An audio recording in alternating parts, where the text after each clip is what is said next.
Paz do Senhor, galera, tudo bem? Gostaria de mais uma vez deixar uma palavra de Deus para você. Já parou para pensar na multidão que segue a Jesus? Sempre houveram multidões seguindo a Jesus, desde os tempos bíblicos até os nossos dias. Existem muitas pessoas, pessoas de todos os tipos, de todas as classes, de todas as cores, mas eu gostaria de te dizer que só existe um tipo de gente que segue a Jesus. São aqueles que são carentes e dependentes da graça de Deus. Nesses dias nós estudamos uma lição na nossa escola dominical que para mim ela é importantíssima e que eu acho que vale muito a pena eu compartilhar essa palavra com você. Em Números capítulo 35, Deus, através do seu servo Moisés, estabeleceu na lei do povo de Israel 6 cidades de refúgio. 3 delas ficariam depois do Jordão e 3 ficariam antes do Jordão. Deus, nessas leis, estava estabelecendo um meio para resguardar algumas pessoas que, por acaso, né, sem querer, sem intenção, mataram alguém. Que isso, Zé Carlos? Matou sem querer alguém? Às vezes nós estamos sujeitos a cometer erros como esse, só que hoje as nossas leis são um pouquinho diferentes daquelas. Existia um código de leis que muitas nações, inclusive Israel, pegaram princípios desse código, o código Hammurabi, que dizia que era olho por olho e dente por dente. Ou seja, aquele que matou alguém deveria morrer. E mesmo que essa pessoa tenha matado sem a intenção de matar, a lei era lei. Essa pessoa deveria morrer. Só que em Números capítulo 35, Deus estava estabelecendo cidades refúgio. Porque no caso de estar lá o amigo trabalhando com o seu outro amigo, ele vai e taca um objeto, né? Lança um objeto e sem querer isso bate na cabeça do amigo e ele cai durinho ali, morre. Foi sem a intenção. Não tem esse negócio, ai, não foi a minha intenção, eu não queria. Naquela época, quem matou deveria morrer. E existia um vingador, né? Talvez o parente mais próximo da vítima ou um amigo mais próximo, existiria um vingador. E esse vingador de sangue, ele estaria ali para cumprir a lei. Preste bem atenção nisso, ele estaria para cumprir a lei.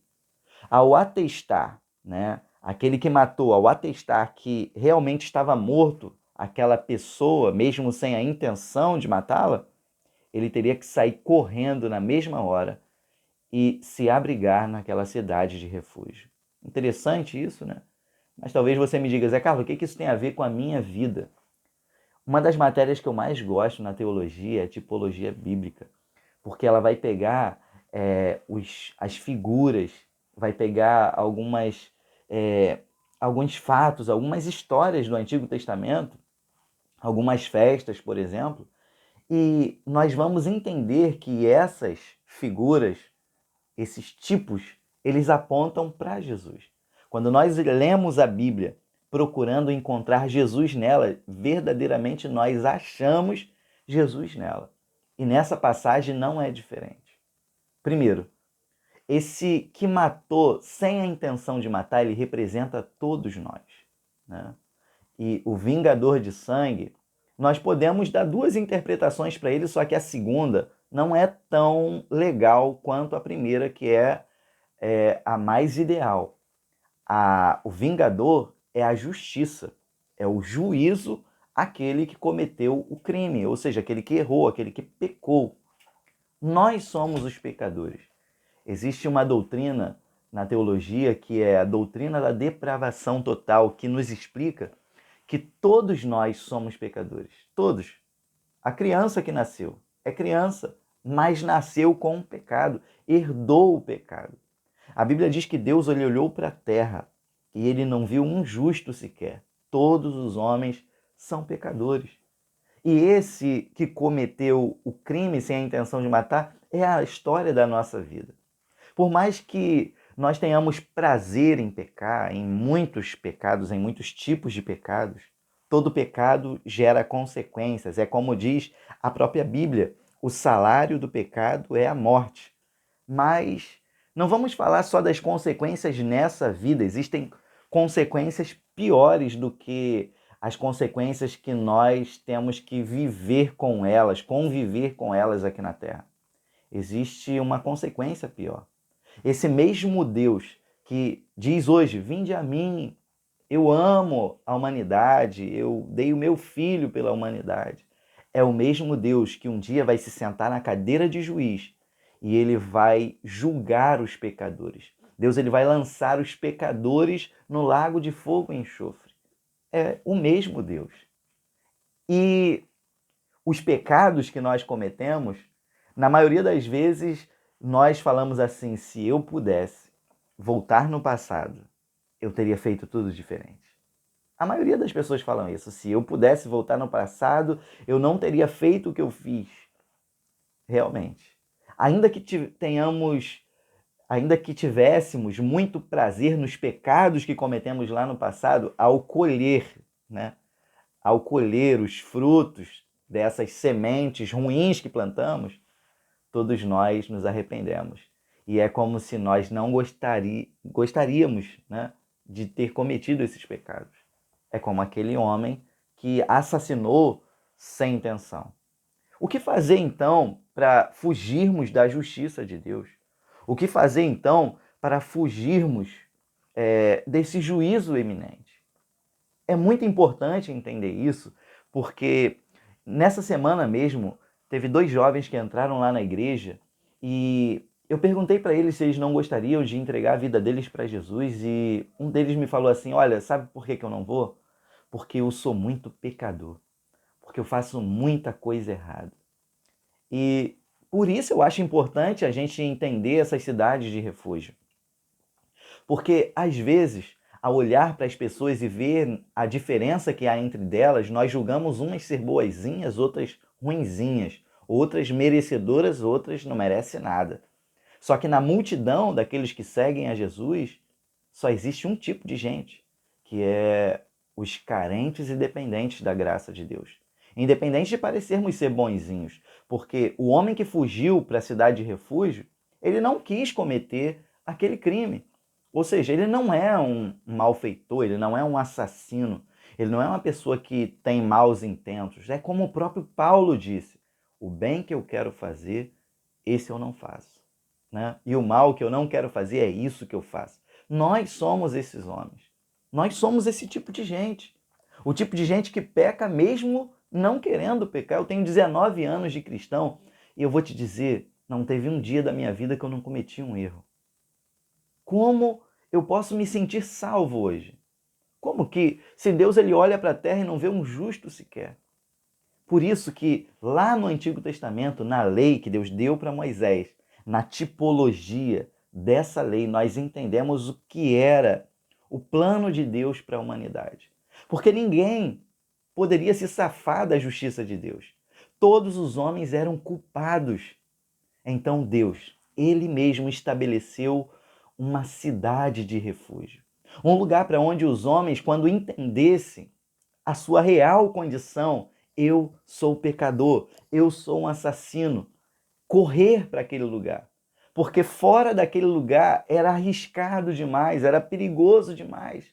Não existia paz fora da cidade de refúgio. Então, o que o homem que cometeu o crime deveria fazer? Correr para a cidade de refúgio e não sair de lá. Assim somos nós. Aquela cidade de refúgio, ela fala do próprio Jesus. Não importa o erro que você cometeu, não importa o mal que você cometeu. A verdade é que o pecado, quando nós entendemos as consequências dele, nenhum de nós gostaríamos de ter cometido tal pecado. E se você entender o que vem por aí na eternidade, aí sim que você vai pensar assim: cara, eu não queria ter cometido esse pecado. Hoje só tem um jeito de você se safar. Essa é a realidade. Só tem um jeito de você se livrar da justiça que te persegue, cara. É você entrar na cidade de refúgio. E lá na cidade de refúgio não tem melhores, né, e maiores do que ninguém. Lá você vai olhar para um lado, vai olhar para o outro e vai ver as pessoas lá e vai falar assim: cara, por que você está aqui? Porque eu preciso. Por que você está aqui, cara? Porque só aqui eu sou salvo. Então, quando você for numa igreja, quando você entrar numa igreja, entenda que nós encontramos ali, não naquele lugar geográfico, porque não se trata do lugar geográfico onde a igreja está. Não se trata de estar numa denominação evangélica. Estar na cidade de refúgio é estar em Cristo. E quando você entrar numa igreja, entenda, você não é pior do que ninguém. Todos nós somos piores do que nós pensamos que somos. Na verdade, só tem uma coisa que faz Deus olhar para nós e não nos enxergar mais como culpados, dignos de juízo e justiça. Quando Deus ele olha para nós, ele nos vê através da própria cidade de refúgio que ele mesmo estabeleceu, através do seu próprio Filho. Quando ele nos vê ali, em Jesus, ele mesmo vai continuar cumprindo a justiça que ele estabeleceu. Eu não vou puni-lo, porque você está resguardado nesse seu refúgio. Entendeu? A cidade de refúgio existe. Deus ele criou a cidade, ele deu o caminho. Existe uma direção. Você sabe qual é a direção. Não deixe para amanhã. Ficar fora dos termos da cidade de refúgio pode ser muito perigoso. E Números capítulo 35 ainda fala mais. Fala que se a pessoa correr para a cidade de refúgio e por acaso ela sair dela, o vingador de sangue a pegar, ele vai poder matar essa pessoa, independente do tempo que tenha passado o fato, e ele não vai estar descumprindo a lei. Ou seja, uma vez que você entra na cidade de refúgio, cara, nunca mais saia dela. Você que está hoje na presença de Jesus e está dando uma espionada dos lados de fora, você que está dando uma sondada, e isso acontece de várias formas. Você dá uma sondada no teu passado, na tua vida antiga, através do Facebook, das páginas dos seus amigos, através dos programas da televisão. Nós ficamos, às vezes, olhando para os termos que estão fora da cidade de refúgio e isso vai nos aumentando aquele desejo de dar uma passeada. Ah, eu vou lá, o vingador de sangue não vai me pegar. É muito arriscado. E você que saiu da cidade de refúgio? Você que saiu da cidade de refúgio, imagina como é dormir fora da proteção da cidade de refúgio. Qualquer barulho, será que é o vingador de sangue? Eu conheço jovens, por exemplo, que se afastaram do Senhor e eles estão caminhando hoje longe da cidade de refúgio. E qualquer coisa que acontece vem logo no coração. Se eu morrer agora, eu estou fora da presença de Deus. Então pense nisso. Viva a sua vida e desfrute da paz que essa cidade de refúgio pode te dar. Essa cidade de refúgio é Jesus. Não deixe para amanhã. Busque Ele hoje, porque Ele está de braços abertos para você. Pense nisso. Que Deus te abençoe.